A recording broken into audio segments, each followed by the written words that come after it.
자, 오늘은 이제 지난 시간에 111쪽까지 했어요. 111쪽, 112쪽 방편품 공부를 조금 하다가 시간이 돼가지고 수업을 마쳤습니다만, 전 시간도 말씀을 드렸는데요. 화엄 이 법화경은 전반부, 후반부 이렇게 나누어져 있습니다. 전반부, 후반부. 상권, 하권 이렇게도 이제 분류가 되겠습니다만은, 전반부가 상권이고 후반부가 하권인데요. 전반부는 제1품 소품부터 시작을 해서 제10품 법사품까지가 전반부가 되겠고요. 후반부는 제11품 견보타품부터 시작을 해서 제28품 보현보살 권발품까지가 후반부가 되겠습니다. 요품이라고 그랬거든요. 요품이라고 하는 것은 중요할 요자니까요. 중요한 품이다 그 말입니다. 전반부에서는 지금 우리가 이제 지난 시간부터 공부를 하고 있는 방편품이 요품이고, 후반부에서는요 제16품 열애수량품이 요품입니다. 그래서 그만큼 이제 이 품인 방편품이 중요하니까 여러분들 함께 열심히 이 품 공부합시다. 그런 당부의 말씀을 드리겠습니다. 지난 시간에 그런 말씀을 드렸어요. 방편이라는 말은 바른 수단이다. 바른 수단이라고 하는 것이 제일 정확한 의미다. 이런 말씀을 드리면서, 원래 의미는 그 사람의 상황에 알맞은 교화의 수단을 뜻하는데, 교화라고 하는 것은 중생을 가르치고 제도한다 그런 말이거든요. 그래서 물론 사람마다 다르고 상황에 따라 다르게 적용해서 교화를 해야 되겠죠. 방편은 꼭 그 사람에게 그리고 그 상황의 바른 수단이라는 표현입니다. 그래서 지난 시간에 말씀을 드린 것처럼 약의 처방과 같은 것이다. 그 사람의 체질이라든지 사는 풍토, 평소의 식습관, 생활습관을 잘 살펴봐주고 그 병에 맞추어 내린 처방과 똑같은 것이 방편이다. 그런 말씀을 드렸습니다. 오늘은 112쪽 밑에서 7번째 줄부터 보겠습니다. 모든 사람에게 일률적으로 적용할 수 있는 교화 방편은 없다고 그랬습니다.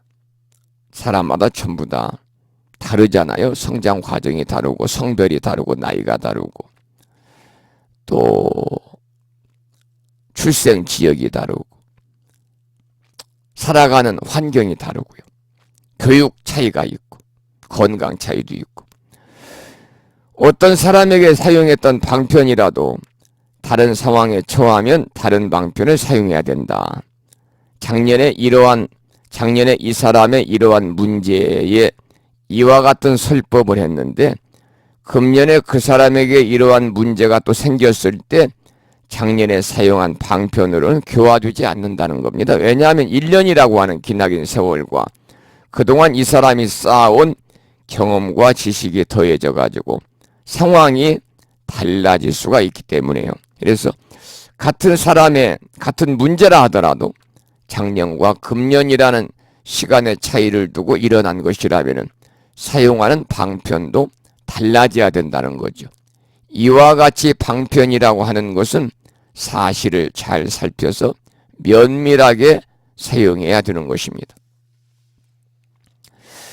석가모니 부처님께서 이제 열반을 앞에 두시고 최후의 가르침, 또 최고의 가르침을 이 법화경에서 다 드러내고 이제 말씀을 하시려고 하는 거죠. 그런데 부처님의 가르침이 아무리 좋고 뛰어난 가르침이라 하더라도 우리 중생들의 수준에 맞지 않고, 부처님의 가르침이 아무리 들어도 아무리 읽어도 내 마음에 와닿지 않는다면 아무런 소용이 없죠. 그래서 부처님께서 중생들의 근기를 살펴보시고 그 사람이 받아들일 수 있는 만큼 그 사람이 소화할 수 있는 만큼만 말씀하시는 것이 바로 방편입니다. 그러면 부처님은 방편을 사용해서 도대체 무슨 말씀을 하시려는 걸까? 여러분, 불교의 최종 목적이 무엇이라고 생각하십니까? 법화경에서는 일불승이다, 이렇게 대답을 할 수가 있습니다. 성문법, 연각법, 보살법 모두 방편입니다. 수많은 불교적 방편이다 일불승으로 가기 위한 방편이죠. 그래서 존재하는 모든 것은 하나의 부처의 경지다. 부처님이 깨달은 지혜에 우리가 나아가고자 하는 것은 우리 모두의 가슴속에 가지고 있는 것이기 때문에 이것을 찾아내서 쓰는데 최종 목적이 있다, 이렇게 말씀을 드립니다.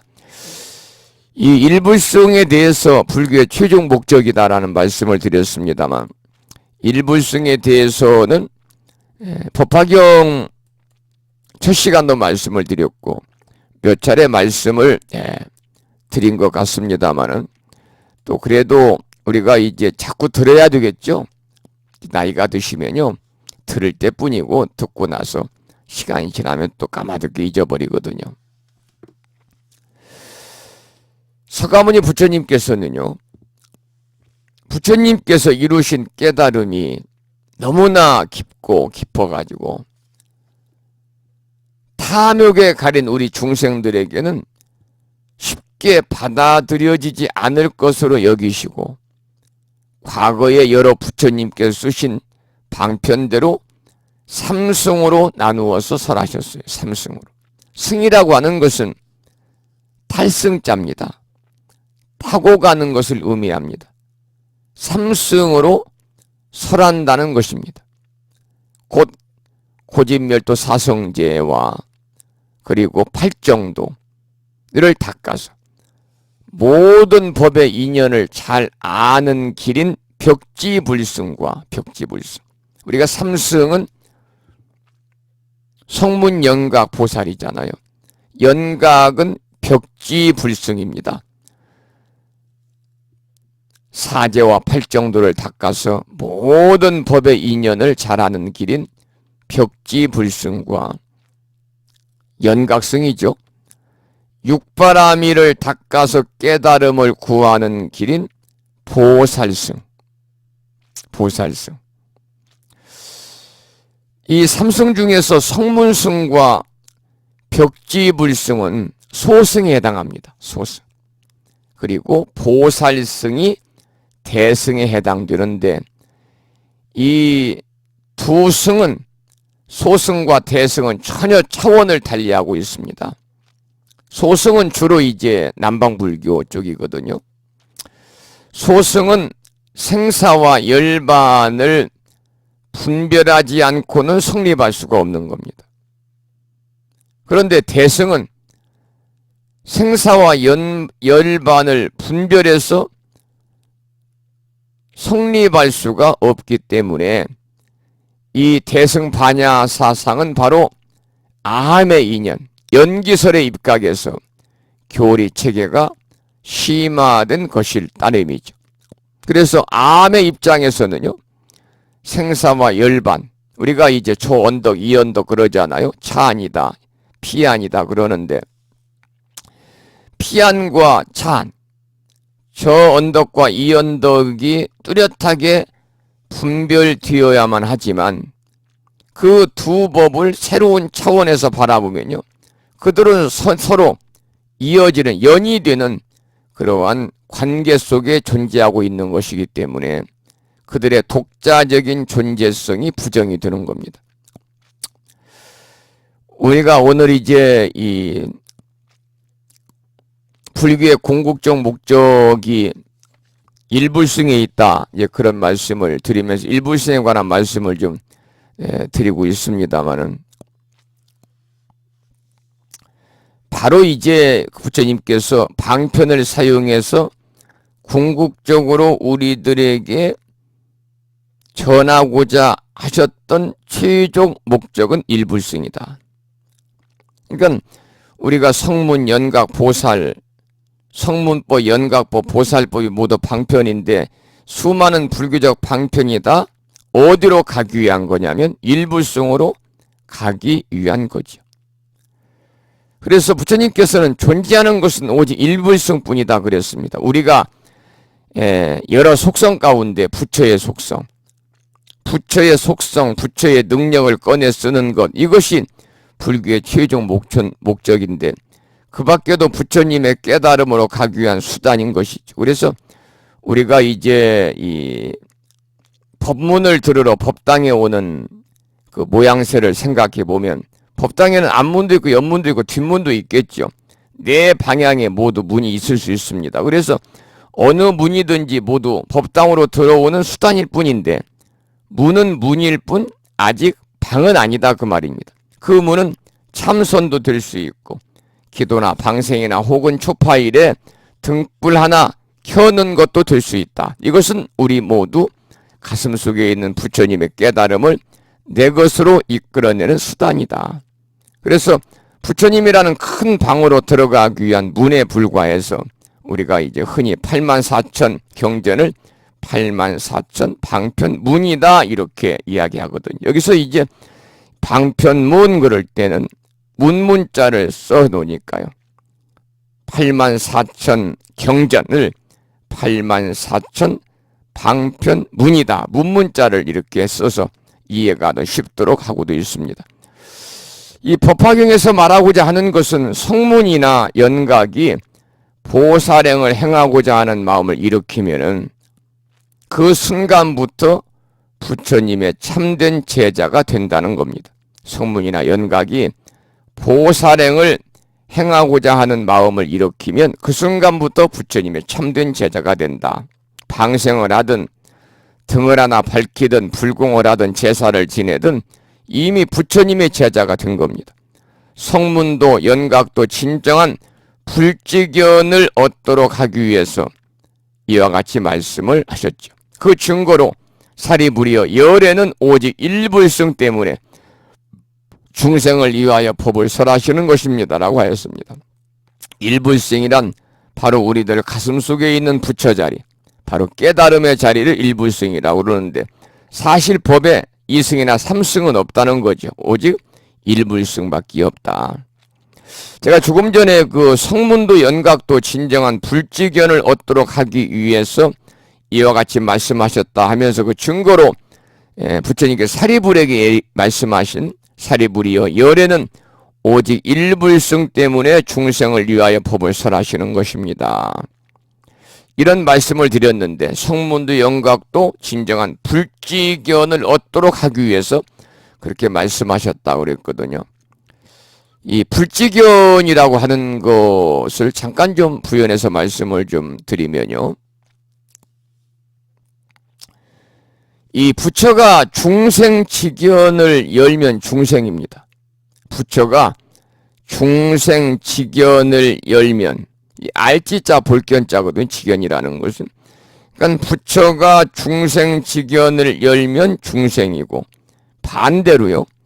중생이 불지견을 열면 부처입니다. 그러니까 여기서 이제 부처가 중생지견을 열면 부처라는 말씀을 부처가 중생지견을 열면 중생이라는 말씀을 드렸는데 중생지견이라는 것은요.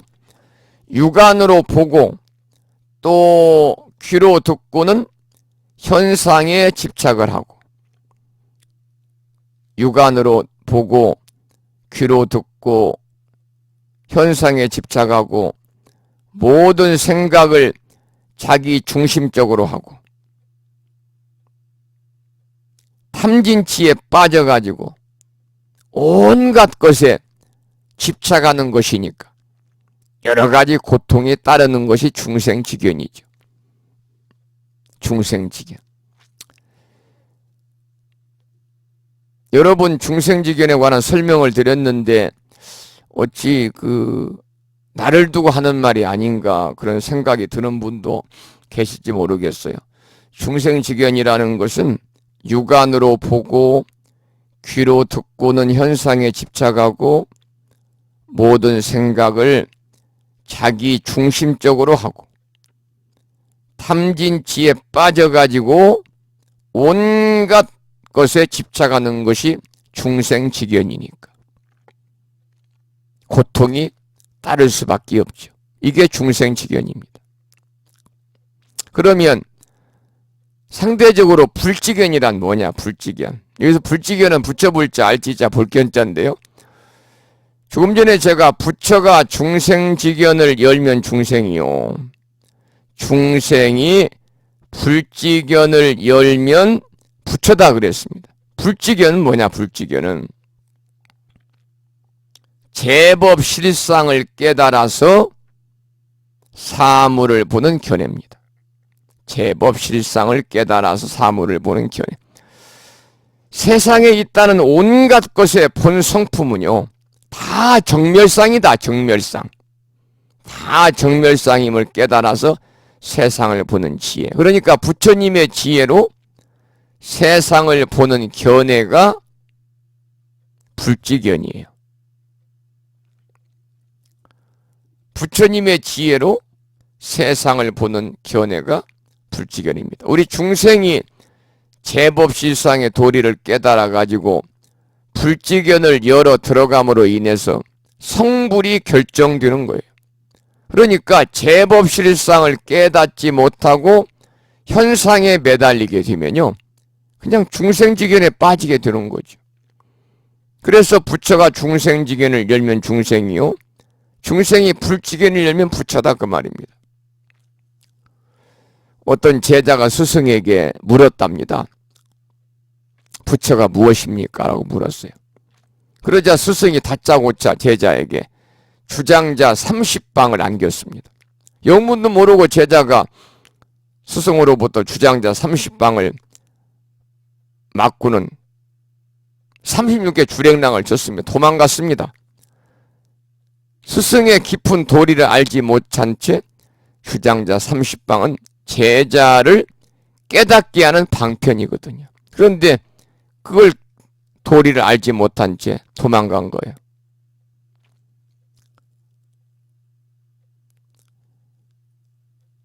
이 불지견이라고 하는 것은 이미 저마다 자신 가운데 있는 겁니다. 불지견은 누가 가져다 주는 것도 아니고 호련히 갑자기 생기는 것도 아니고 다 저마다 자신 가운데 구족되어 있습니다. 우리가 불지견을 열어가면은 시시비비가 사라지고, 더 중요한 것은 불지견을 열어가면은 아상과 분별심이 사라집니다. 우리가 살아가면서 아상과 분별심이 사라지면요, 선악에 결코 물들지 않아요. 그러면 어디서든지 언제든지 행복한 겁니다. 왜? 생사에 끄달리지 않기 때문에. 우리가 불지견이라 하는 것은 입으로만 여는 것이 아니거든요. 생각으로 열어야 되고, 그 생각을 몸소 실천에 옮기는 실천행으로 열어가야 되는 겁니다. 불지견에 관해서 여러분 좀 알 필요가 있어서 말씀을 드렸습니다. 성문도 연각도 진정한 불지견을 얻도록 하기 위해 이와 같이 말씀하셨습니다. 그 증거로 사리부리여 열에는 오직 일불승 때문에 중생을 위하여 법을 설하시는 것입니다 라고 하였습니다. 지금 114쪽 중간 보고 있습니다. 일불승이란 바로 우리들 가슴 속에 있는 부처의 자리요, 깨달음의 경지입니다.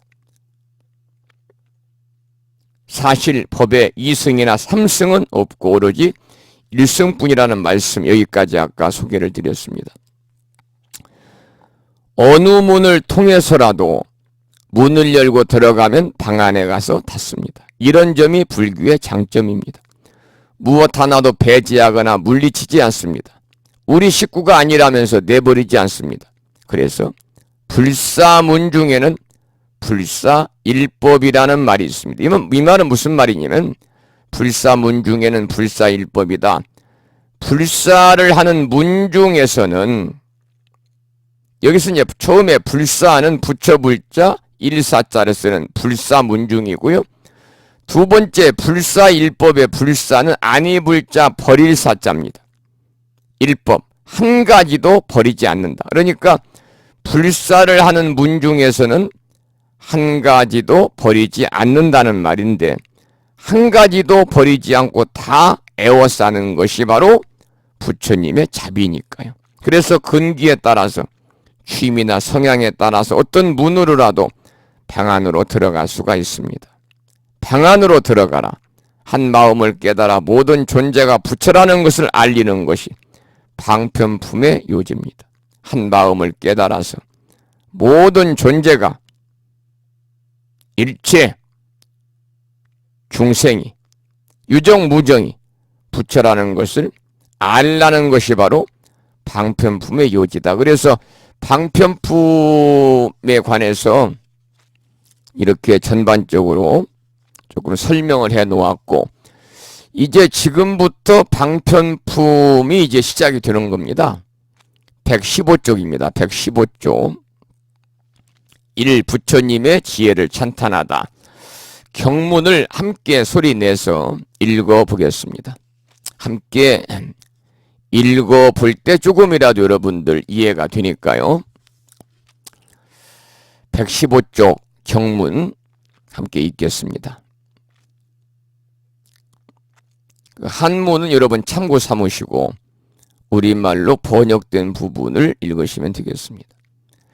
그때 세존이 삼매에서 조용히 일어나시어 사리불에게 말씀하셨습니다. 모든 부처님의 지혜는 매우 깊고 한량이 없으며 그 지혜의 문은 이해하기도 어렵고 들어가기도 어려워서 성문들이나 벽지불들은 알 수가 없느니라. 무슨 까닭인가 하면 부처님은 일찍이 백천만억의 무수한 부처님을 친근하여 모든 부처님의 한량없는 도법을 모두 수행하고 용맹정진하였으므로 그 명성이 널리 퍼졌으며 깊고 깊은 미중유한 법을 성취하여 알맞게 말씀하신 것이므로 그 뜻을 알기 어려우니라. 여기서 보면 성문, 벽지불이라는 말이 나오잖아요. 여러 번 지금 등장했던 말입니다. 성문, 연각, 보살, 그 삼성을 이야기할 때 설명을 드렸죠. 연각을 벽지불이라고 합니다. 성문과 연각을 이승이라고 그래요. 이승. 소승의 가르침만을 수행하는 자들입니다. 소승의 가르침만을 수행하는 자들. 성문. 연각. 성문이라는 것은요, 한자 뜻 그대로 소리성자 들을 문자거든요. 성문. 부처님이 가르치는 음성을 듣고서 수행하는 사람이에요. 부처님이 가르치는 음성을 듣고서 수행하는 사람. 산스크리트어로는 가르침을 듣는 자, 이런 뜻입니다. 그래서 원시 불교에서는 출가와 재가의 구별이 없이 불제자를 의미했습니다만 나중에는 출가한 수행자들만을 의미하게 됩니다. 그래서 특히 대승불교에서는 지금 우리 한국, 대만, 일본 이쪽이 이제 대승불교권이잖아요. 특히 대승불교에서는 깨달음을 구하는 불제자들의 태도에 가치를 개입시켜 가지고요, 자신의 깨달음만을 얻는 데 전념을 해서 자리 이타행 중에서 이타행이 결여된 출가 수행성을 성문이라고 그래요. 자기의 깨달음만을 얻는 데 전념해 가지고 이타행이 결여된 출가 수행자, 소승에 속합니다. 즉 자기의 깨달음밖에 생각하지 않는 성자, 자기의 완성만을 구하여 노력하는 출가승, 이렇게 여러분 말씀을 드릴 수가 있겠죠. 그래서 이런 성문은 부처님의 가르침을 듣고 무한히 오랜 시간에 걸쳐서 수행한 결과로서 어디에 이르냐면 아라한의 지위에 올라요. 이들이 수행에서 주로 힘쓰는 것은 사제, 고진멸도 사제를 관찰하는 겁니다. 우리가 이제 법화경에서는요, 부처님의 10대 제자가 있잖아요. 부처님의 10대 제자 중에서 가섭 존자, 수보리 존자, 가전현 존자, 목건년 존자를 총칭해서 4대 성문이라고 그럽니다. 4대 성문. 그리고 이제 이 독각이라고 하는 것은 연각인데, 스승 없이 독각, 홀로 독자, 깨달을 각자. 스승 없이 깨달음에 이르는 자입니다. 연각이라고도 합니다. 연각. 연각. 그래서 부처님의 가르침에 의지하지 않고 스승도 없이 스스로 깨달아가지고 홀로 고독을 즐기면서 설법도 하지 않는 불교의 성자입니다. 연각, 독각, 벽집을 그럽니다. 그러니까 부처님의 교화에 의지하지 아니하고 12인연의 이치를 깨달아서 자유로운 경지에 도달한 성자다. 그래서 홀로 독자, 깨달을 각자. 인연 연자, 깨달을 각자, 연각.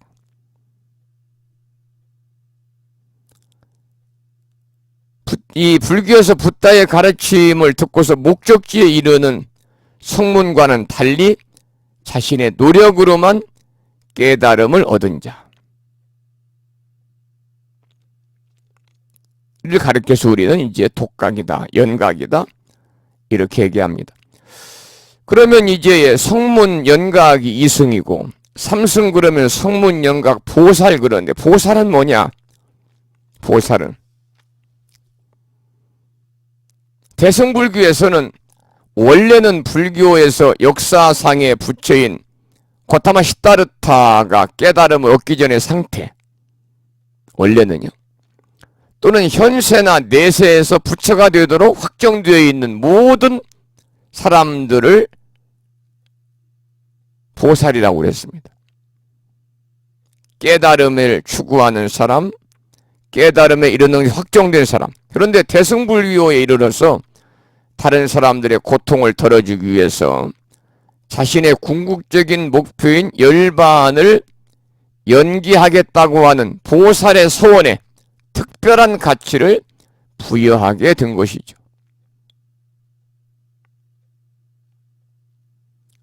이 대승불교에서는 상구불이 하와중생, 그래서 위로는 자신의 깨달음을 구하고 아래로는 중생을 제도할 수 있는 자리이타행을 실천으로 옮기는, 그게 보살행이거든요. 보살행을 실천하는 사람을 불교에서는 보살이다, 이렇게 말합니다. 그러니까 여러분, 이 조금 전에 본문 읽었습니다마는 성문 벽지불이 이제 무슨 뜻인지 이해가 되시겠죠? 성문 벽지불. 우리 불교 이 경전을 읽다 보면은 미증유라고 하는 단어가 낱말이 자주 나옵니다. 미증유. 미증유라고 하는 말은 뭐냐면 아직까지 한 번도 있어 본 적이 없다는 거예요. 아니미자를 쓰거든요. 아니미자에다가. 그 다음에 증자는 일찍 증자입니다. 일찍이 한 번도 있어 본 적이 없는, 있을 유자를 쓰니까. 그래서 일찍이 한 번도 있어 본 적이 없는 것을 미증유라고 그래요. 우리가 이제 사자성어로는 전대미문이다. 전대미문이다. 이제까지 들어본 적이 없다. 그래서 아주 놀랍고 획기적인 것을 우리가 미증유다. 또 동일한 말로는 전대미문이다, 이렇게 씁니다. 자, 그러면 지금 우리가 이제 이 방편품 첫 번째 부처님의 지혜를 찬탄하는 경문을 읽어봤습니다. 자, 그러면 115쪽 밑에 해설문을 함께 보죠. 처음에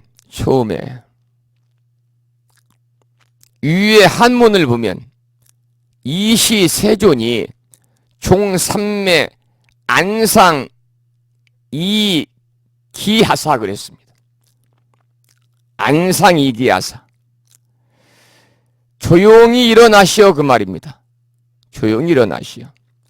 그래서 편안할 안자, 상자는 자세히 할 상자를 써서 안상하게 일어났다.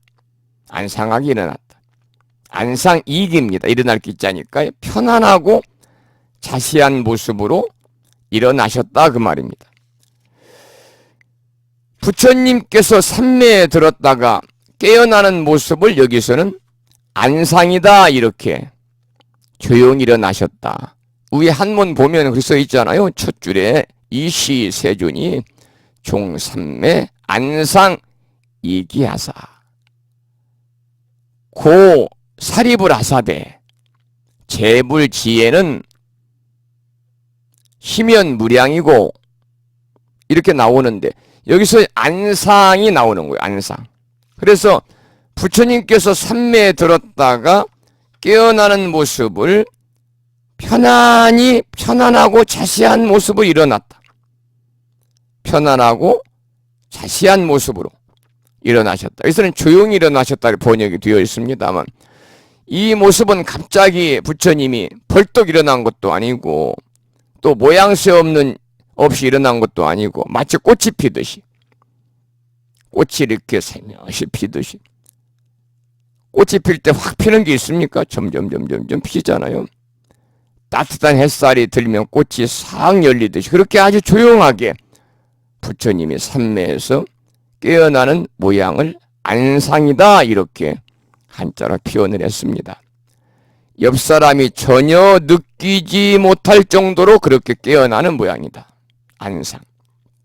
이 안상이란 말, 편안할 안자, 자세할 상자. 이 안상이란 말은 스님들의 일상생활에서 자주 쓰입니다. 특히 대중공양 하시는 분들, 바로 공양할 때 행동을 안상하게 해라 그럽니다. 안상하게 해라. 여러분 바로 공양할 때 씹는 소리, 반찬 씹는 소리, 국 마시고 물 마시는 소리 안 나잖아요. 그게 바로 안상입니다. 행동의 안상. 그래서 초발심 자경문에 보면은 이렇게 원문이 쓰여 있습니다. 제식시에 밥 먹을 때 그 말입니다. 공양할 때 그 말입니다. 음철을 부득 작성하며 음철을 마실 음자 마실 철자입니다. 음철 마실 음자 마실 철자 제식시에 음철을 부득 작성하며 지을짝자 소리성자잖아요. 공양할 때 먹고 마시는 소리를 내지 말며 그 말입니다. 집방에 요수 안상하야. 집방에 이 집자라는 것은 잡을 집자, 방자는 놓을 방자. 그러니까 잡고 놓는 일을 요수 안상이다. 안상하게 해라. 요수 중요 요자에다가 모름지기 숫자잖아요. 모름지기 제식시에 공양할 때는 음철을 부득 작성하여 먹고 마시는 소리를 내지 말며 집방에 요수 안상하라. 잡고 놓는 일을 안상하게 해라 그 말입니다. 집방이라는 것은 잡을 집자 놓을 방자 잡고 놓는 일인데 뭘 잡고 놓는 일이냐면 숟가락을 잡고 숟가락을 놓고 젓가락을 잡고 젓가락을 놓고 또 밥 바루대를 잡았다 놓고 국 바루대를 잡았다 놓고 반찬 바루대를 잡았다 놓고 하는 것을 집방이라고 합니다. 스님들은 공양할 때 바닥에 놓고 드시는 게 아니고 바루대를 잡고 공양합니다. 수저로 음식을 옮길 때 흘리지 않고 음식을 입에 넣고 씹는 모양이 남의 눈에 띄지 않게 해야 됩니다. 그래서 국이나 반찬이나 밥을 담은 바루대를 들고 공양을 해요. 아주 편안한 자세로 상세하고 섬세하게 지나치지도 모자라지도 않으며 정확하게 0.1mm도 틀리지 않게 놓을 자리에 놓고 잡을 곳을 잡는 것이 바로 상이다. 이 자세할 상자니까요. 그러면서 모양새가 흐트러지거나 속도가 너무 느리거나 빠르지 않은 상태가 편안할 아내 모양입니다. 집방에 안상하라는 말은 부처님께서 삼매에서 깨어나는 듯한 자세로 바로 공양에 임하라. 우리가 이제 스님들은 공양도 수행의 한 일부분이잖아요. 그래서 공양하는 일도 수행의 하나다. 바로 공양하는 모양만 안상이 아니고 차 마시는 일, 다도도 마찬가지다. 다도의 요체를 한마디로 말하면 바로 안상입니다. 팔을 어느 정도 높이로 들어라, 낮춰라 하고 일률적으로 할 수는 없습니다만은, 왜 사람마다 형상이 다르기 때문에. 그런데 안상하게 하라고 하면 다 되는 겁니다. 다관에 물을 따르고 차를 넣고 하는 모든 행위를 안상하게 하면 됩니다. 왜냐하면 다선 이려라. 차 마시는 것도요, 하나의 수행이에요. 선이에요. 그래서 이 절집에서는 공양하는 거, 차 마시는 일, 모든 것이 다 수행의 과정이다. 그러니까 안상하게 해라 그 말입니다. 안상하게 해라. 또 대중들이 모여서 법공양할 때도 이러한 분위기로 하라는 전례 가르침이 있습니다. 법화경의 안상이기하는 모습, 그와 같이 삼매에서 깨어나는 모습에 준하는 것입니다. 여러분들 115쪽 다시 돌아가셔가지고 115쪽 경문 첫 번째 줄, 이시 세존이, 그때 세존이 종삼매, 삼매에서 안상이기하사 조용히 일어나시어 불고 사리불 하사되 사리불에게 말씀하시되 그 말이에요. 거기다가 한문으로 된 안상이기에다가 밑줄을 쳐놓기 바랍니다. 안상이기를 설명하는 겁니다. 부처님께서 삼매에서 안상하게 일어나신 뒤에 첫 말씀을 하세요. 뭐라고 말씀하셨느냐? 115쪽 보겠습니다. 다시 한번 경문입니다. 모든 부처님의 지혜는 매우 깊고 한량이 없으며 그 지혜의 문은 이해하기도 어렵고 들어가기도 어려워서 일체 성문들이나 벽지불들은 알 수가 없느니라. 무슨 까닭인가 하면 부처님은 일찍이 백천만억의 무수한 부처님을 친근하여 모든 부처님의 한량없는 도법을 모두 수행하고 용맹정진하였으므로 그 명성이 널리 퍼졌으며 깊고 깊은 미증유, 밑줄 치시고요, 미증유한 법을 성취하여 알맞게 말씀하신 것이므로 그 뜻을 알기 어려우니라. 모든 부처님의 지혜는 한량없고 깊어서 일체 성문이나 벽지불은 알 수 없다. 그렇게 말씀하셨어요. 이 법화경은, 이 말씀은요, 법화경은 보살들을 가리키기 위한 설법이다 그 말입니다. 쉽게 말하면 성문은 학습주의요, 벽지불은 체험주의라고 할 수 있습니다. 경전을 보거나 설법이나 강의를 듣거나 하는 것은 모두 학습주의로 성문에 해당합니다. 벽지불은 이보다 한 단계 높은 체험주의입니다. 직접 경험을 통해서 깨우치는 겁니다. 경전을 펴놓고 아무리 열심히 공부해도 실제 생활에서 좌충우돌하면서 깨우친 사람들의 소견을 따라가지 못합니다. 생활전선에서 이리 부딪히고 저리 부딪히면서 속기도 하고 속이기도 하고 싸워서 이기기도 하고 지기도 하면서 인생의 진실을 조금이나 생각하는 사람은 어때요? 소견이 넓거든요. 스스로 깨우친 것이 많기 때문이에요. 하지만 보살은 행동주의입니다. 행동주의.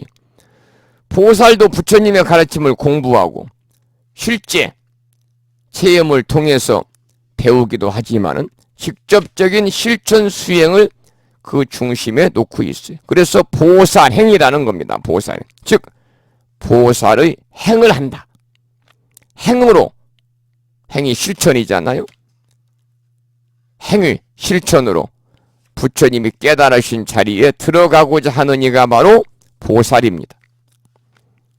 여러분들 보살이라고 하는 이 호칭을 들으면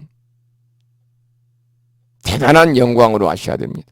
하기야 저는 보살이란 표현을 잘 쓰지 않고 법우님이란 표현을 많이 씁니다만은, 서가모니 부처님께서 치유로 설하신 법화경은 이와 같은 보살이어야 이해하고 믿을 수 있는 설법이다 그 말이에요. 부처님 말씀하신 것이. 그래서 성문이나 벽지불은 믿기 어렵고 이해하기 어렵다고 부처님 말씀하신 거죠. 이해가 되시죠? 부처님의 깨달음의 경지는 참으로 난신난해하다. 난신. 믿기 어렵고 난해. 이해하기가 어려운 것입니다. 일체 제법의 실상이 믿기 어렵고, 이 못난 중생들이 그대로가 부처님이라는 것이 믿기 어려운 겁니다. 일체 중생이 부처라고 그러잖아요. 그것도 믿기 어려운 거죠. 이것이 우리가 공부해야 할 일입니다. 수행을 하거나 경전 강독을 하거나 참선이나 기도 연부를 하거나 간에 모든 불교적 행위는 뭐냐? 바로 이것을 알기 위한 것입니다. 일체 중생이 부처라는 것을 알기 위함이다 그 말이죠. 자, 그러면 계속해서 경문을, 부처님의 지혜를 찬탄하는 경문을 함께 읽어보겠는데요. 118쪽입니다. 118쪽. 사리부리여. 함께 읽겠습니다. 사리부리여. 내가 성불한 뒤로 갖가지 인연과 갖가지 비유로서 여러 가지 교법을 널리 말하며 수없는 방편으로 중생들을 인도하여 온갖 집착을 떠나게 하였으니, 왜냐하면 열에는 방편 바라밀과 직연 바라밀을 모두 구족하였기 때문이니라. 사리부리여.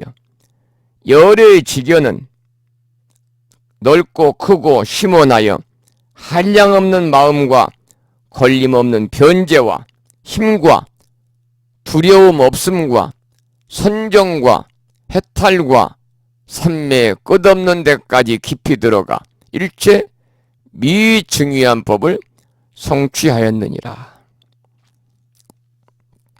자, 119쪽 한번 해설문을 보죠. 불교는 이고등락을 목적으로 한다고 흔히들 말합니다. 이고등락이라는 것은 떠날 이자, 괴로울 꽃자, 얻을 득자, 즐거울 낙자니까 그대로 한문을 풀어서 괴로움을 떠나서 즐거움을 얻는다 그 말입니다. 다시 말한 평안하게 살자 그 말입니다. 그런데 일시적인 평안이나 일시적인 행복을 위한 것이 아니라 정말 진정으로 평안하게 참답게 행복하게 사는 길을 가자는 것이 바로 불교의 목적이거든요. 우리들을 괴롭게 하는 원인은 집착에서 옵니다 그랬습니다. 집착에서 온다. 그래서 부처님께서는 중생을 인도하여 온갖 집착을 떠나게 하였다고 하신 것입니다. 그렇다면 집착에서 떠나는 길은 무엇일까요? 자신이 애착하는 대상의 실상을 제대로 파악하면, 자신이 애착하는 대상의 실상을 제대로 파악할 때 우리는 집착에서 벗어날 수 있다 그 말입니다. 예를 들었네요. 부자가 되려고 엄청나게 노력한 사람이 있습니다. 목을 매다시피 해서 마침내 부자가 되었는데 어느 날 갑자기 빈털터리가 될 수도 있습니다. IMF와 같은 경제난을 만났을 때 우리 사회에서 그런 일이 많이 생겼지요. 평생 근검 절약하고 노력해서 부자가 되었는데 하루아침에 부도가 나서 길거리에 나앉은 사람들이 참으로 많았습니다. 돈뿐만이 아닙니다. 명예도 그렇고 사람도 그렇고 자기가 쌓은 업적도 그렇고 세상사 일체가 다 그렇습니다. 이렇게 무상한 줄을 우리가 일찍이 알고 있었다면, 그래서 집착에서 떠나 있었다면, 부를 쌓든 부가 떠나든 명예가 돌아오든 명예가 떠난 상관없이 언제나 평안한 마음으로 대할 수가 있습니다. 그 본문에서 지금 이제 사리부리여 열애의 직연은 마지막에 읽어봤죠. 넓고 크고 심원하여 한량없는 마음과 걸림없는 변제와 힘과 두려움 없음과 선정과 해탈과 산매의 끝없는 데까지 깊이 들어가 일체 미중의한 법을 성취하였느니라고 하였습니다. 여기서 한량없는 마음이란 뭐냐면 사무량심입니다. 사무량심. 우리가 이제 불교대학 불교 입문과정 이제 공부하면서 네 가지 무량한 마음, 이때 사무량심 할 땐 넉사자를 쓰니까요. 네 가지의 무량한 마음, 사무량심에 대해서 우리가 공부했죠. 보살이 가지는 네 가지의 자비심. 우리 불교에서 부처와 보살이 지녀야 할 네 가지 마음가짐. 사무량심. 한량없는 마음으로, 무량한 마음이니까요. 한량없는 마음으로 중생을 자비롭게 여기는 네 가지 마음을 우리가 사무량심이다, 이렇게 말하죠. 자비이사 네 가지 덕성을 말합니다. 사람들에게 즐거움을 주는 것을 자라고 그러죠. 고통을 없애주는 것을 비라고 그러죠. 괴로움을 여의고 즐거움을 얻음을, 락을 얻음을, 고를 여의고 락을 얻음을 즐거워하는 마음이 기쁘리자 희가 되죠. 사는 모든 사람들을 평등하게 대하는 마음이 바로 사무량심입니다. 그러니까 우리가 대성을 실천한 보살이라면은 무량심을 가지고 네 가지를 실천해야 됩니다. 무량심이라고 하는 것은 사사로운 마음이라든지 차별이 없는 마음이어야 됩니다.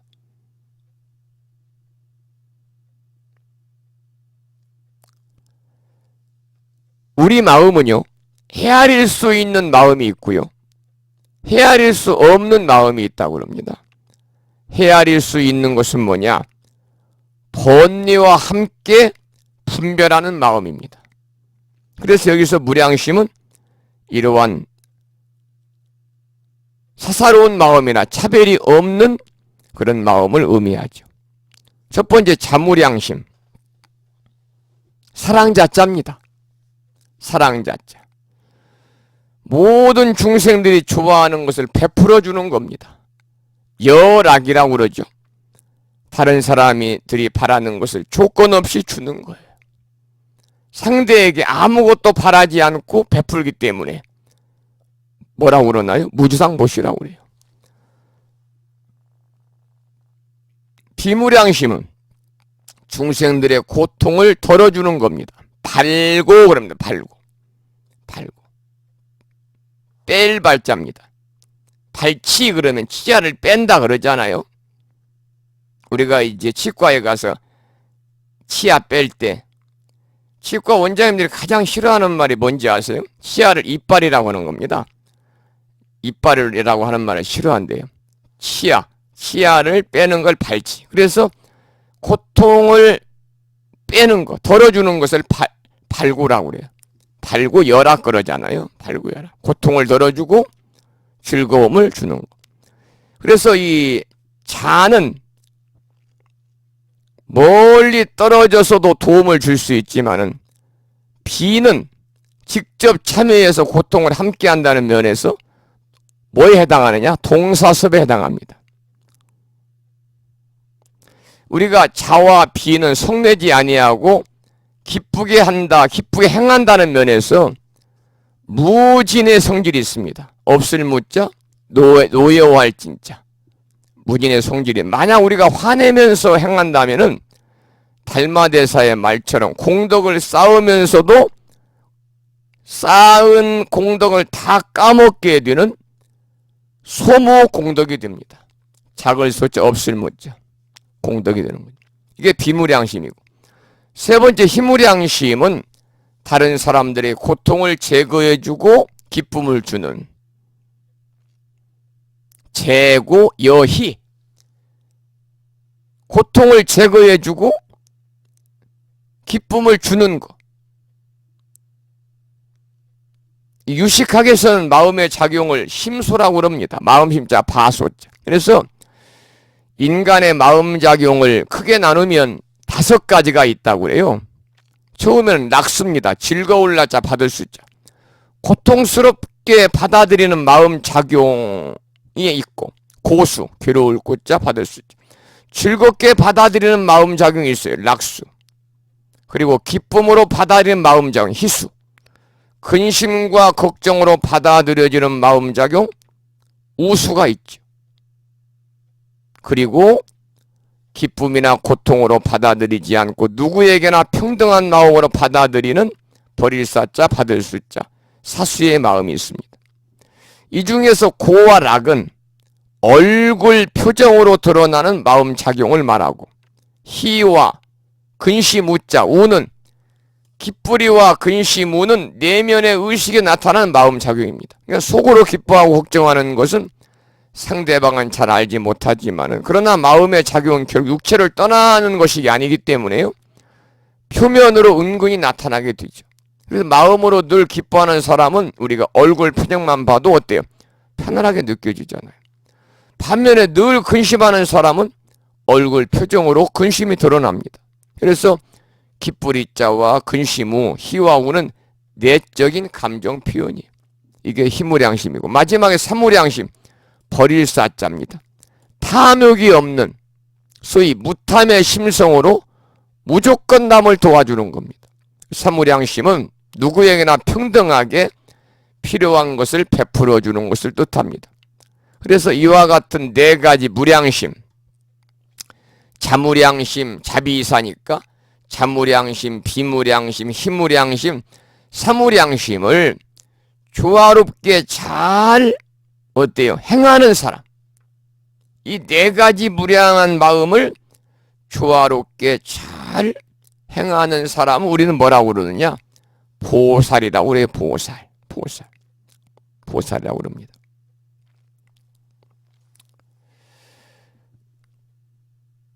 자, 그러면 다시 본문으로 교재로 가서 119쪽 보겠습니다.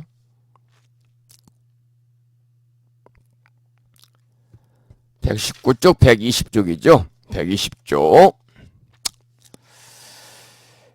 여기서 부처님께서 이제 사리불에게 말씀하시기를, 사리불이여 열의 지견은 넓고 크고 심오나여 한량없는 마음과, 그랬어.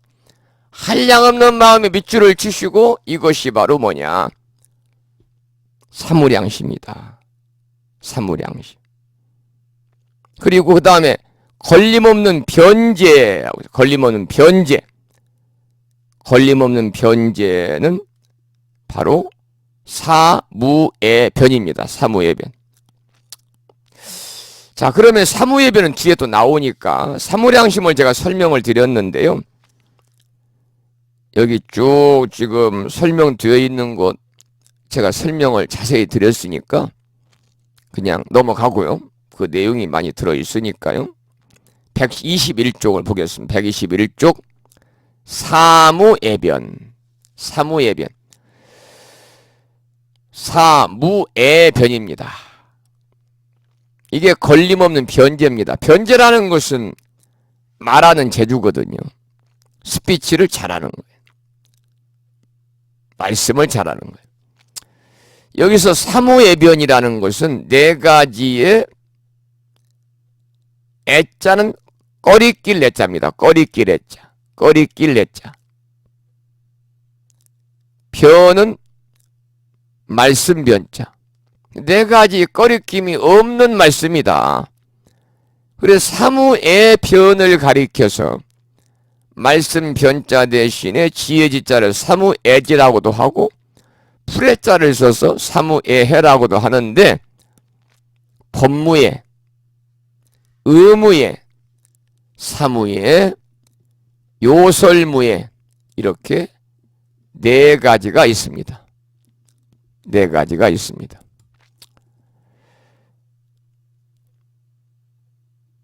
마음의 방면으로는 지, 해이고 입의 방면으로는 변, 즉 변제고 법무에는 온갖 교법에 통달하여 걸림없이 잘 아는 것이고 의무에는 부처님이 설한 온갖 교법의 이치를 걸림없이 아는 것이고 사무에는 말씀 사자잖아요. 여러 가지 말을 잘 알아서 통달하는 것을 말하고 요설무에는 요설 온갖 교법을 잘 알아가지고 여러 근기의 모든 중생들이 듣기 좋아하는 말을 자제루이 하는 겁니다. 좋아할 요자니까요. 말씀서자니까 좋아하는 말을 자제루이 하는 것. 즉 말하기를 좋아하고 또 상대방의 근기에 맞춰서 말을 잘하는 것입니다. 이것이 이제 사무의 변이다.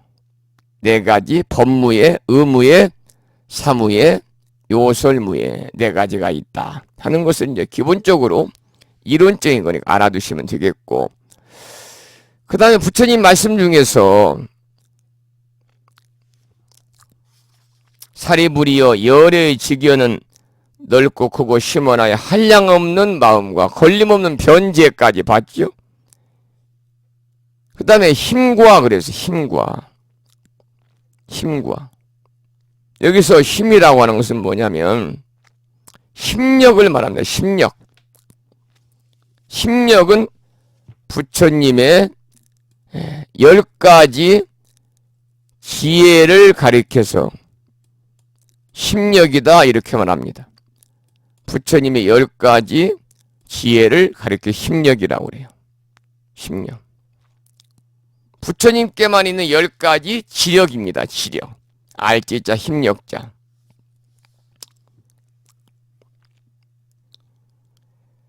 간단히 말하면 옳고 그런 것을 아는 지혜의 힘. 중생들의 업인과 과보를 아는 것.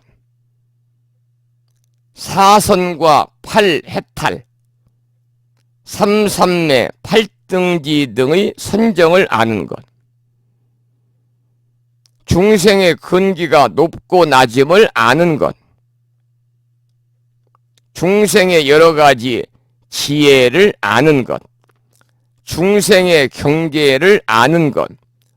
중생이 업에 따라 가는 곳을 아는 것. 중생의 전생을 모두 아는 것.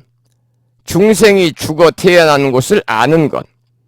온갖 본류의 습기를 영원히 끊는 지혜의 힘까지 모두 10가지 지혜의 힘을 가리켜서 힘력이라고 그럽니다. 힘력.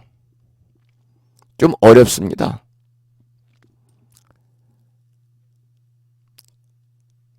우리가 이제 옳고 그름을 아는 지력.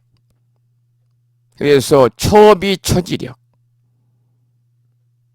또 어떤 인연으로 어떤 과보를 받을 것인가를 명료하게 하는 부처님의 지혜의 힘, 업이 숙지력. 그래서 이렇게 여러 가지가 있습니다만은 전문적인 용어가 나오니까요.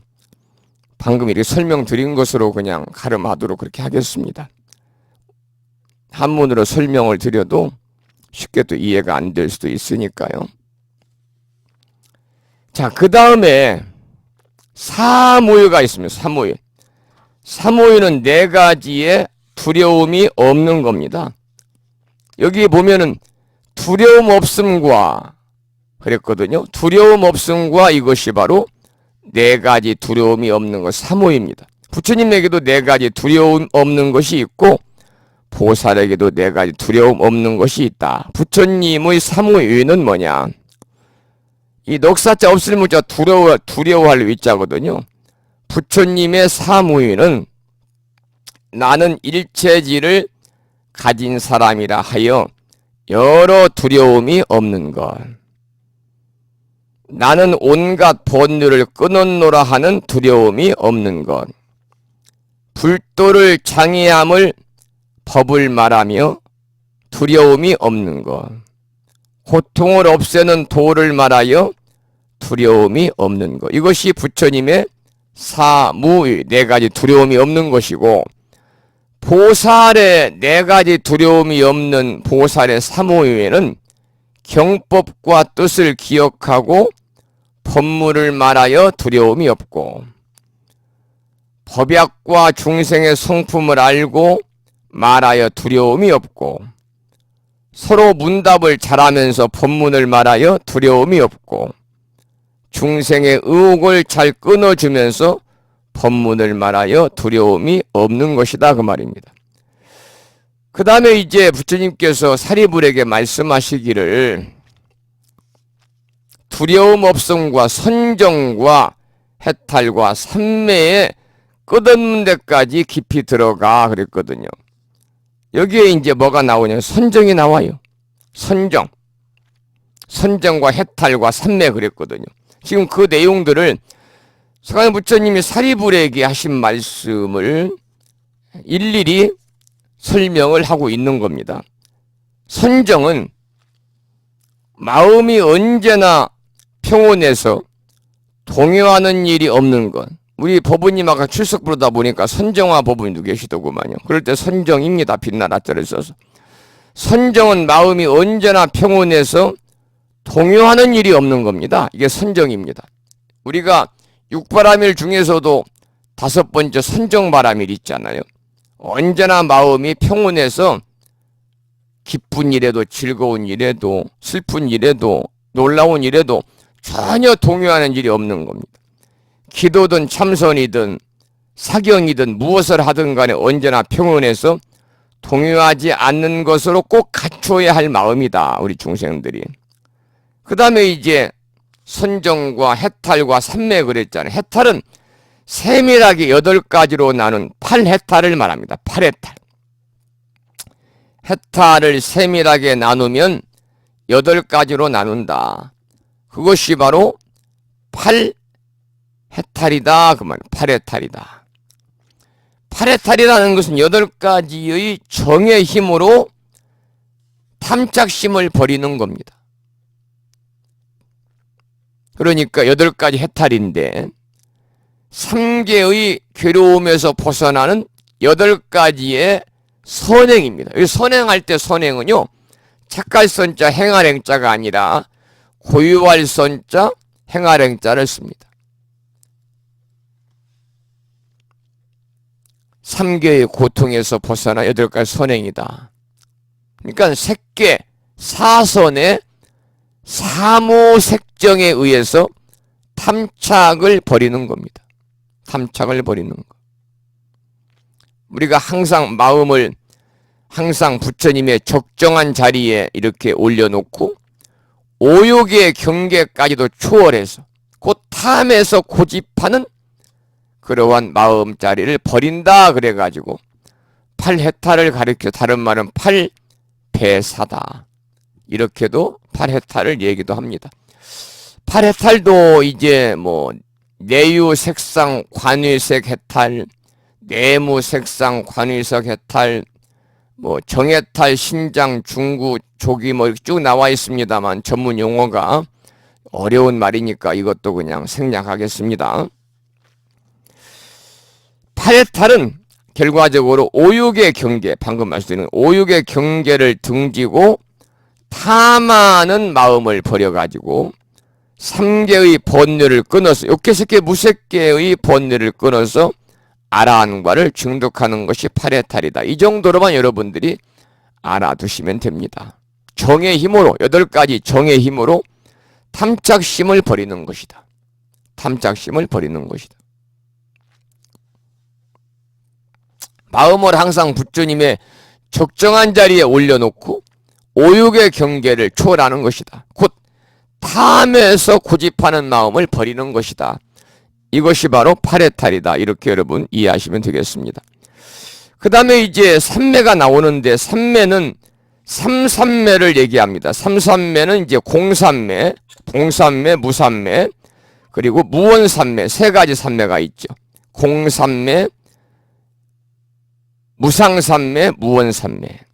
이것은 자기 자신과 이 세상을 꿰뚫어 보는 안목이 제대로 생겼을 때 그 안목을 이렇게 표현한다고 그럽니다. 우리가 이제 공삼매, 무상삼매, 이 무상은 상이 떨어져 나가는 것입니다. 무상삼매. 그 다음에 무원삼매, 없을 무자 파랄 원자를 씁니다만 무원은 중생을 구제하려는 원은 있지만 세속적인 원은 없는 것을 말하는 겁니다.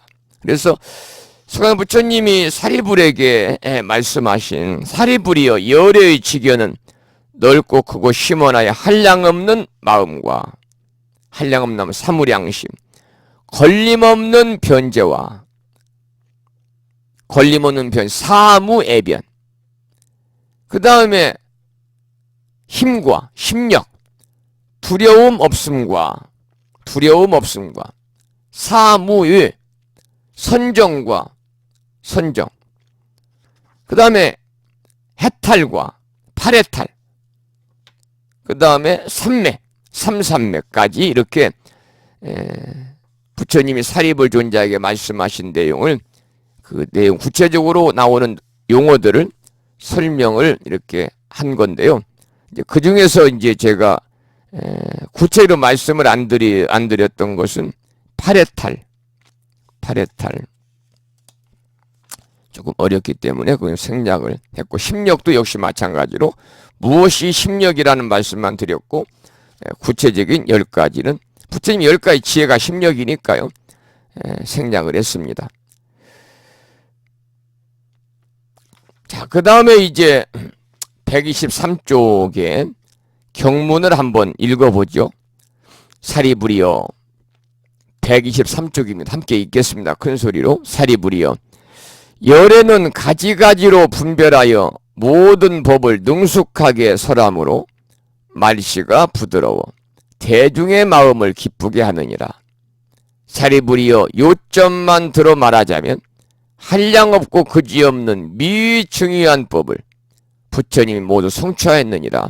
이 전대미문이라고 그랬잖아요. 미중유라는 말은요. 계속 읽어보겠습니다. 그만두어라 사리불이여 굳이 다시 말할 것이 없느니라. 왜냐하면 부처님이 성취한 제일이며 희유하고 알기 어려운 법은 오직 부처님과 부처님만이 모든 법의 실상을 철저히 깨달았기 때문이니라. 이른바 모든 법의 이러한 모양, 이러한 성품, 이러한 본체, 이러한 힘, 이러한 작용, 이러한 원인, 이러한 연유, 이러한 결과, 이러한 보응, 이러한 시작과 끝과 구경 등이니라. 여기까지 경문을 읽었는데요. 이제 부처님이 사리불에게 그만두어라 그랬습니다. 이 대목이 뭐냐? 일지입니다. 일지. 한일자, 그칠일자. 그만두어라. 일지. 자, 이제 124쪽을 보겠습니다. 부처님이 3번을 거절하시고 사리불이 3번을 청하는 삼청의 첫 번째니까 일지입니다. 일지. 부처님이 깨달으신 경지는 참으로 희유하고 알기 어려운 도리고 오직 깨달은 사람만이 법의 실상을 알 수 있기 때문이다 그랬거든요. 방금 두 번째 경문에서 이렇게 나왔습니다. 부처님이 깨달은 진리, 즉 제법의 실상은 모든 사물의 진정한 모습을 꿰뚫어 보는 힘입니다.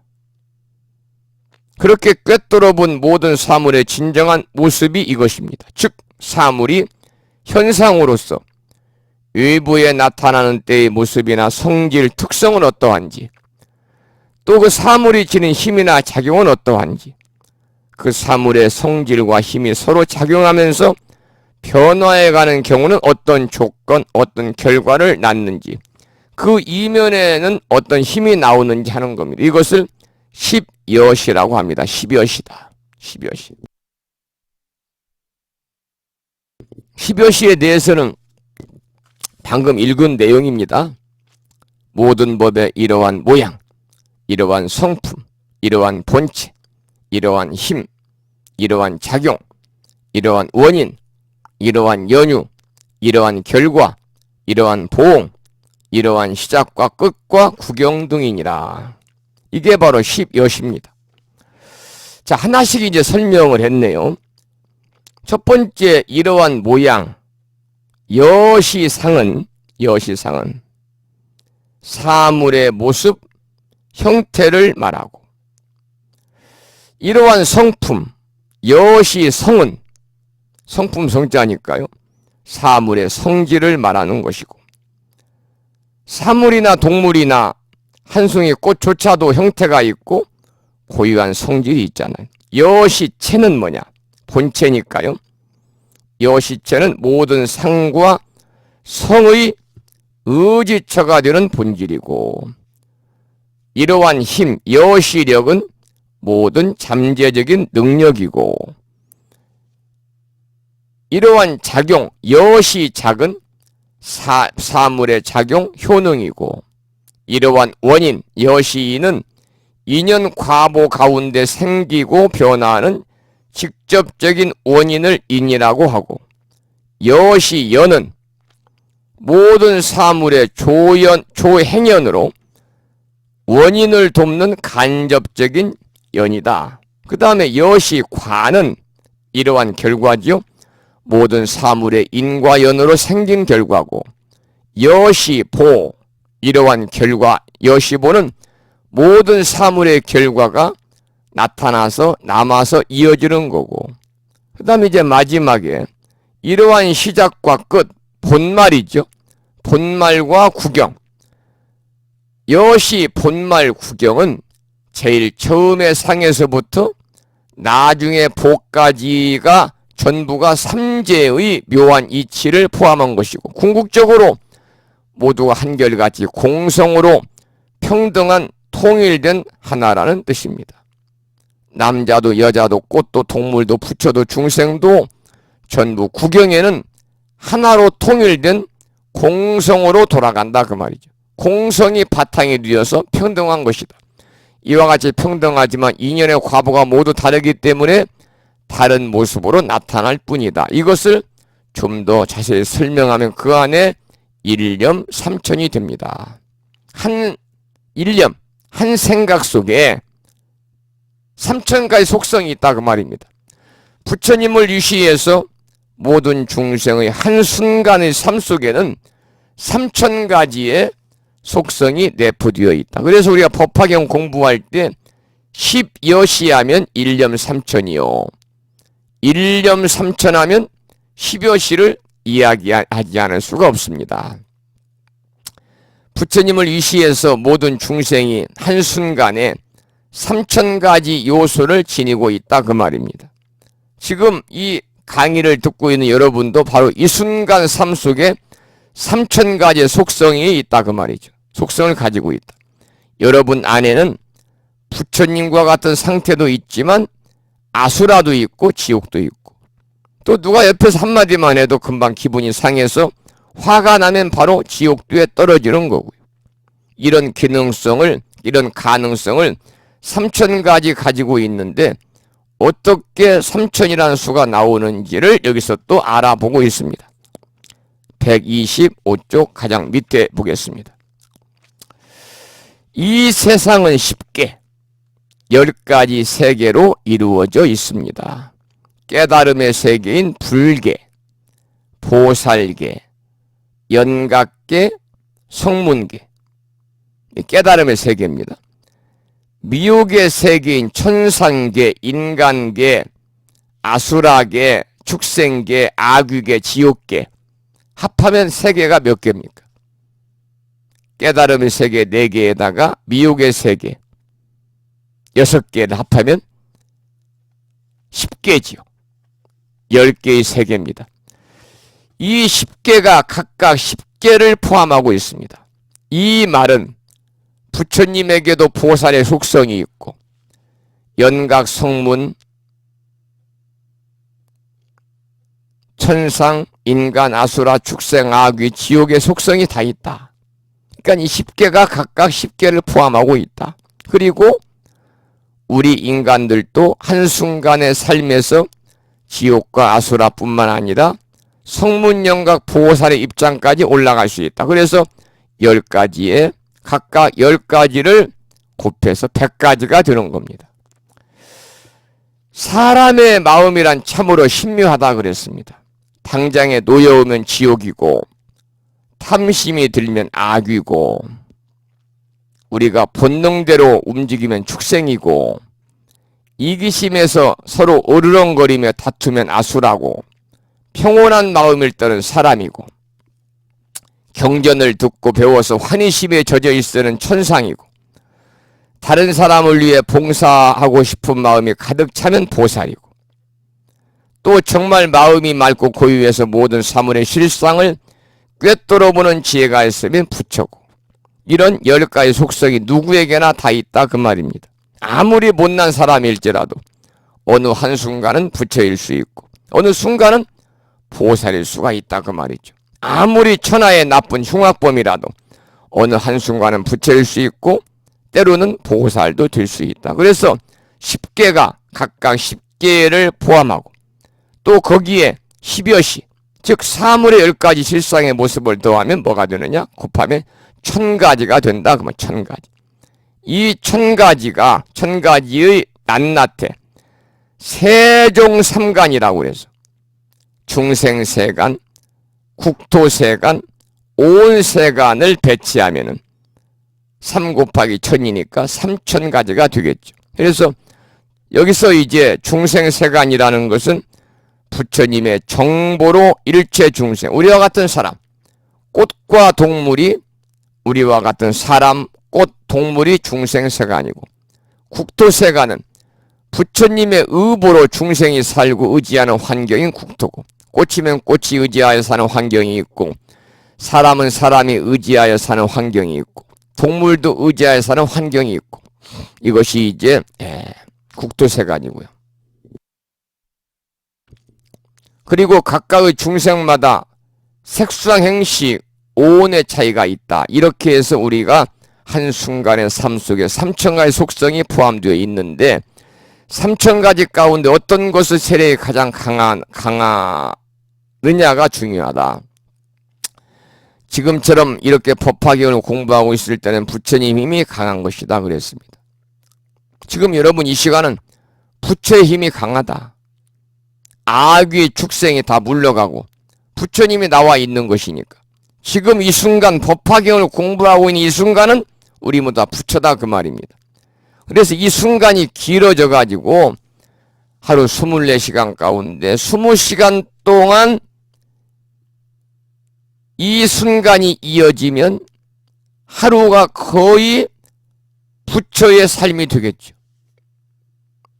우리가 수행하고 공부하는 것은 부처님이 나와 있는 시간을 10분에서 1시간으로 늘리고 1시간이 4시간, 5시간으로 이어져서 마침내 온종일 부처님으로 살아가기 위해서 우리가 수행하고 경전을 공부한다 그런 말씀입니다. 오늘은 이제 방편품 첫 번째 경문 부처님의 지혜를 찬탄하다 이 내용을 함께 이제 살펴보았고 다음 시간에는 이제 부처님의 지혜를 개송으로 찬탄하는 내용이 나오니까요. 다음에는 이제 개송을 쭉 함께 공부하면서 또 이제 필요한 그때마다 좀 설명을 드려서 여러분들 이해를 돕고자 그렇게 합니다. 자, 9시 30분이 이제 되어서요. 오늘 수업을 여기서 마무리하고 저도 지금 오늘 하루 종일 밖에서 일했습니다. 저녁 7시까지 일했습니다. 잔디 깎고 또 나무 전지하고, 나무 전지하고 버리는 나무가 얼마나 많은지요. 다 끌어다가 버리고 자르고 그러느라고 오늘 많이 피곤하기도 합니다. 그래서 목소리 좀 잠긴 것 같고요. 저녁 공양 잠깐 하고 여러분 만나 뵙고 있습니다만은 9시 30분이 돼서 오늘 수업을 여기서 마치도록 하겠습니다. 자, 늦게 출석하신 분들이 계신지 한번 보겠습니다. 서울에서 오늘 처음으로 그 강의에 동참하신 자명한 법우님께서 사업하고 계시는데 회사에서 경영주들 춘계 체육대회로 지방에서 오늘 체육대회를 한 것 같아요. 그래서 서울로 올라가는 중이라서 조금 늦게 출석할 것 같다고 그러셨는데 지금 핸드폰으로 방송 강의를 듣고 계신다는 말씀을 주셨고, 제주특별자치도 서귀포시에서 오늘 처음으로 강의에 동참하신 출석하신 일심아 법우님도 오늘 첫 강의를 들으셨습니다마는 이게 지금 온라인 오프라인 같아야 좀 소감도 여쭤보고 첫 시간인데 어떻습니까? 이렇게 이제 여쭤볼 텐데요. 이 온라인 강의라서 뭐 쌍방 소통이 쉽게 문자로 주고받긴 합니다만 소통이 좀 더뎌가지고요. 그리고 우창불교대학 그 경전대학원장이신 현수원 학장님께서 이런 말씀을 남기셨네요. 전국에서 강의를 들으시는 법우님들께 깊은 존경을 드립니다. 그런 말씀하셨고요. 자명한 법우님은 제가 출석을 진즉 체크해놨습니다. 늦게 카페를 통해서 출석을 확인하신 분은 따로 또 계시지 않고요. 그래서 오늘 처음으로 이렇게 이제 우창불교대학 경전대학원반에 입학원서를 제출하고, 입학원서는 꼭 사진을 붙여서 팩스로 보내지 마시고, 오늘 또 등기로 와서 제가 지금 입학원서 철에다가 잘 보관을 했습니다만, 팩스로 보내면 특히 흑백 같은 경우는 얼굴이 전혀 보이질 않습니다. 그러니까 사진을 붙여서 입학원서를 작성해서 본인의 소명이나 아니면 날인을 해가지고 이렇게 불심사로 우창불교대학 경전대학원으로 조금 힘들더라도 우체국 가셔가지고 등기로 보내주시기를 부탁을 드리겠습니다. 자, 그러면 오늘 강의 이제 끝날 시간입니다만은 오늘 출석률이 굉장히 높아요. 계속 결석하시는 분들만 결석하니까요. 한 분, 두 분, 세 분, 세 분밖에 결석 안 했습니다. 출석률이 굉장히 높습니다. 지금 두 분이 새로 등록하셔가지고 53명입니다. 53명 중에서 50명이 출석하셨으니까 출석률이 대단히 높은 거죠.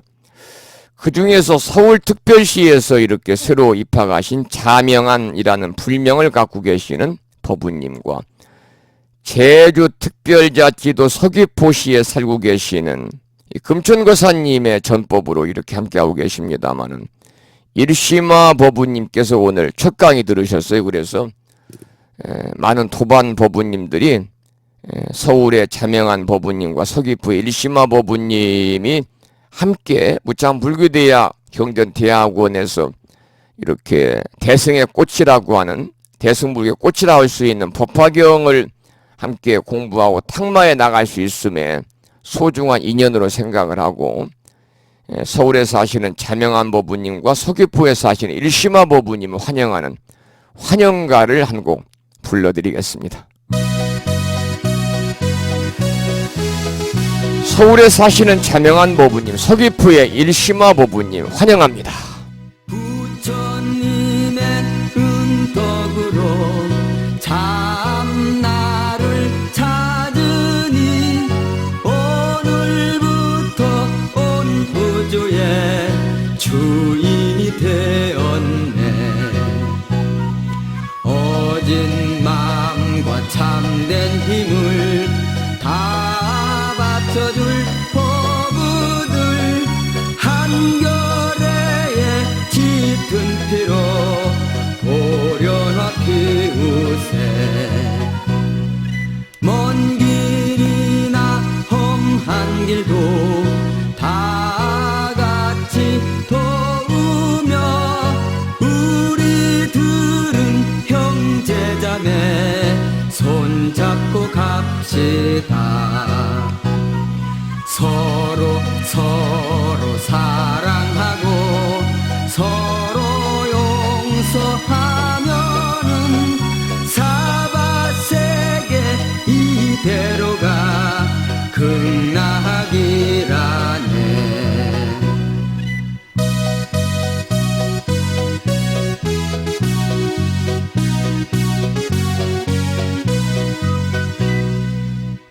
부처님의 은덕으로 참 나를 찾으니 오늘부터 온 우주의 주인이 되었네.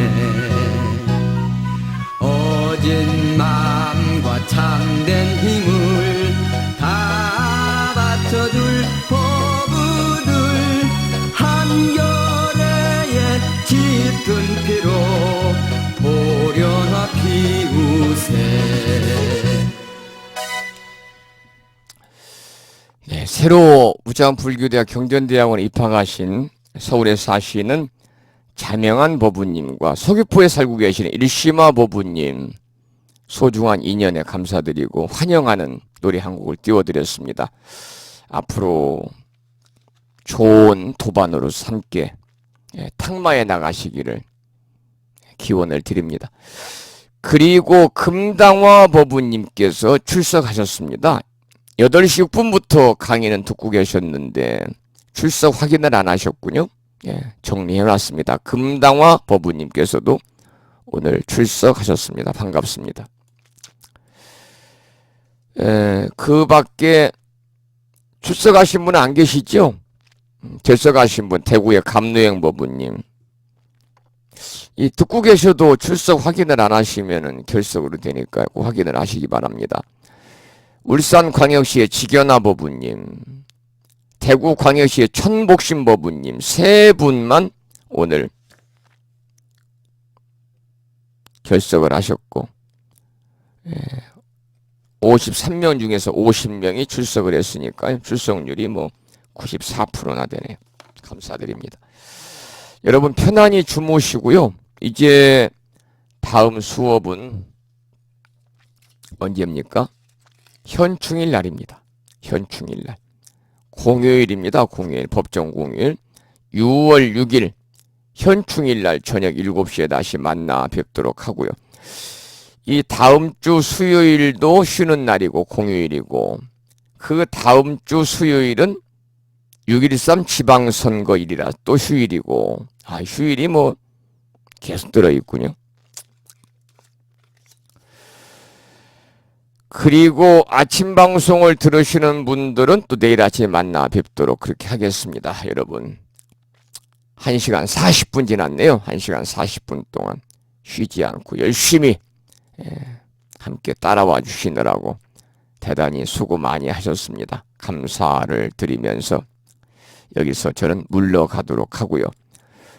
오늘 수업이 끝나고 나면은 오늘 공부한 내용을 계속해서 여러분 들을 수 있도록 전달해 드리고요.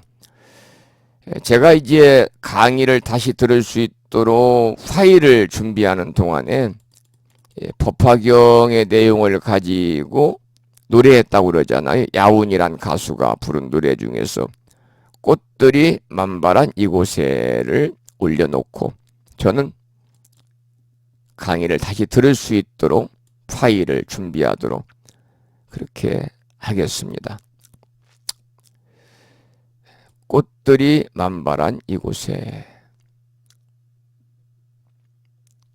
함께 들으면서 오늘 강의 마치겠습니다. 여러분들 밤이 깊었습니다. 편안히 주무시기 바랍니다. 안녕히 계십시오.